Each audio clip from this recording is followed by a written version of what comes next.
آج ایک بندہ چوری کرتا ہے، ڈاکے مارتا ہے، ظلم کرتا ہے، جور و تعدی کے بازار کو گرم رکھتا ہے، اپنی طاقت کے بل بوتے پر، اقتدار کے بل بوتے پر، اپنی اثر و رسوخ کے بل بوتے پر، اپنے منصب کے بل بوتے پر وہ کمزور کو دبا لیتا ہے، غریب کی گردن مروڑ دیتا ہے، غریب اس کے سامنے بات نہیں کر سکتا، اور ساری زندگی وہ ڈاکو، وہ چور، وہ بدماش، وہ غنڈا، وہ اشتہاری دندناتا رہتا ہے، اور اس کو نہ کوئی عدالت پکڑتی ہے اور نہ قانون اس کی گرفت کر سکتا ہے، اور نہ بستی میں، محلے میں، گلی میں اس کے سامنے کوئی آواز اٹھا سکتا ہے،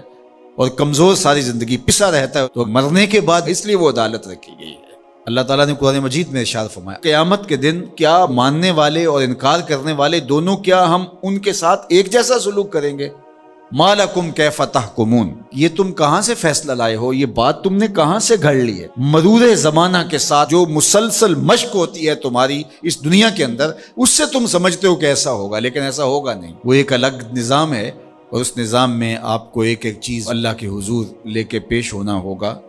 تو کہا واتقوا یوما، اس دن سے ڈرو، لا تجزی نفس عن نفس شیئا، کوئی جان کسی جان کی جزا نہیں بنے گی، کوئی جان کسی جان کا بدلہ نہیں بنے گی کہ اس جگہ مجھے رکھ لو۔ کوئی بننا بھی نہیں چاہے گا، اگر کوئی بنانا بھی چاہے تو کوئی بننا ہی نہیں چاہے گا۔ یوم یفر المرء من اخیہ وامہ وابیہ، اس دن باپ بھی کہے گا کہ میں اس کا ذمہ دار نہیں ہوں، بیوی کہے گی میں اپنے شوہر کی ذمہ دار نہیں ہوں،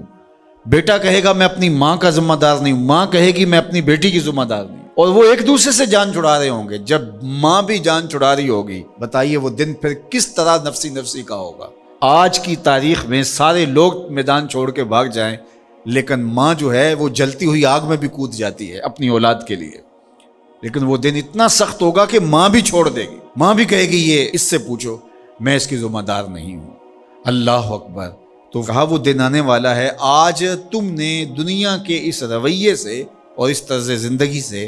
اور جو تم زندگی گزارتے ہو اس سے تم نے یہ نتیجہ نکال لیا ہے کہ آخرت میں بھی ایسے ہی چلے گا، تو ایسے نہیں ہے۔ اور اگر آپ ناراض نہ ہوں، بعض اوقات خوش آمدی مریدین پیروں کو اس قدر کہتے ہیں کہ آپ تو بخشے ہوئے ہیں، آپ تو کامل ہیں، اور آپ تو پہنچے ہوئے ہیں، اور وہ سن سن کے بچپن سے جب آنکھ کھولتا ہے وہ شہزادہ آغوش مادر سے جب نکل کے وہ خانقاہ کے ماحول میں آتا ہے تو وہ یہی سنتا ہے کہ یہ کوئی الگ مخلوق ہے، تو آہستہ آہستہ اس کی طبع کے اندر بھی یہ راسخ ہو جاتا ہے کہ مجھے تو کوئی پرسش نہیں ہوگی، میں تو شریعت سے، قانون سے، اخلاقیات سے مبرہ ہوں۔ ہم نے دیکھا ہے کہ پیروں کے بیٹے بالکل نوخیز بچے بوڑھے سفید داڑھیوں والوں کی تذلیل کر رہے ہوتے ہیں اور ان کو غلاموں کی طرح سمجھ رہے ہوتے ہیں، ان کا خیال ہے کہ ہم ان کے اوپر جو ہے وہ کوئی حاکم بن کے آئے ہیں۔ یہی سیاستدانوں کا حال ہے، یہی باقی طبقات کا حال ہے۔ تو وہ ماحول ایسا ان کو دیا جاتا ہے اور وہ پھر آہستہ آہستہ یہ سمجھتے ہیں کہ ہم تو بخشے ہوئے ہیں، اور ایسا ہوتا ہے کہ وہ بیچارے دعا سے بھی محروم ہو جاتے ہیں۔ میں نے دیکھا ہے کہ جب لوگ فوت ہوتے ہیں تو بالخصوص جو اس طرح کا ماحول ہوتا ہے وہاں، تو وہاں پیر صاحب کے لیے مغفرت کی دعا نہیں کی جاتی، ان کے وسیلے سے اپنے لیے دعا کی جاتی ہے۔ تو یار کیسی محرومی ہے کہ جو دعائیں مغفرت کی، غفران کی، باوجود کے پیغمبروں کے دامن پہ کوئی گناہ کا دبا اور داغ نہیں تھا، لیکن اللہ سے وہ استغفار بھی طلب کرتے رہے اور اپنے لیے غفران و رحمت کی دعائیں بھی مانگتے رہے۔ اصحاب پیغمبر، اولاد رسول سب یہ کچھ کرتے رہے۔ لیکن آج جو ہے وہ مجھے اچھی طرح یاد ہے کہ ایک دفعہ ہم کہیں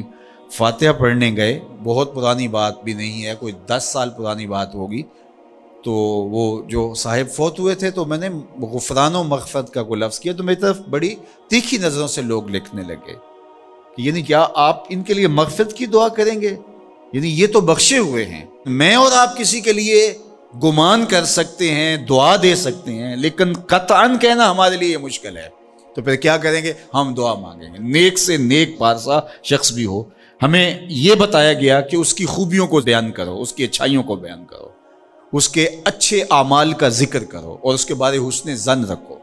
لیکن اس کی مغفرت کے لیے دعا کرو۔ اللہ کسی قوم کو ذلیل اور رسوا نہیں کرتا جب تک وہ اللہ کے حکموں کا انکار نہیں کرتی۔ قومیں رسوا اور ذلیل تب ہوتی ہیں جب اللہ کے حکام سے رخ پھیریں اور اعراض کریں،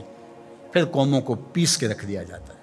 ماضی کے اندر جو قوموں کو عذاب دیے گئے تھے وہ حصی تھے، اور حضور علیہ الصلوۃ والسلام کے بعد جو عذاب آتے ہیں وہ حصی نہیں ہیں، وہ معنوی ہیں۔ ماضی کے اندر جو قوموں کو عذاب دیے گئے ان پہ پتھر اترے، ان کے اوپر چوہوں کا عذاب آیا، ان کے اوپر مینڈکوں کے عذاب آئے، طوفان آئے، ڈبو دیے گئے، ان کی شکلیں مسخ کر دی گئی، خنزیر اور بندر بنا دیا گیا، مختلف صورتوں میں تبدیل کر دیا گیا۔ لیکن اس امت میں ایسا نہیں ہوگا،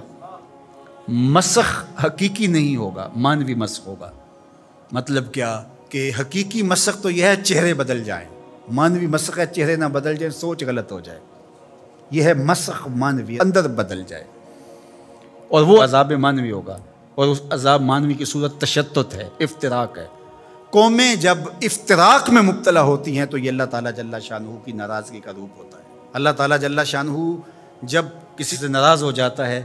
تو ایک تو اس قوم سے، سورہ یاسین کا ابتدائیہ دیکھیے، جب حبیب النجار نے آ کے ان 2 فرستادگان کے لیے کہا تھا کہ یہ اللہ کے فرستادہ ہیں اور تم سے مانگتے کچھ نہیں ہیں، اور تم ان کو قتل کے درپے ہو گئے ہو، لیکن انہوں نے حبیب نجار کو بھی دھر لیا، اور پھر نتیجہ کیا ہوا کہ ان کو بھی شہید کر دیا، اور جو فرستادگان الہی آئے تھے، پیغمبر آئے تھے، ان کو بھی شہید کر دیا۔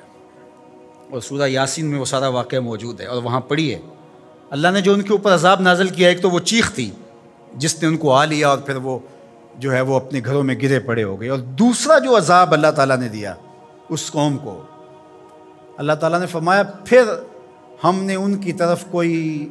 ہادی بھیجا نہیں۔ ذرا غور کیجئے، یہ باریک عذاب ہے، یہ مانوی عذاب ہے۔ انہوں نے میرے فرستادگان کی قدر نہیں کی تو پھر میں نے سزا کیا دی کہ پھر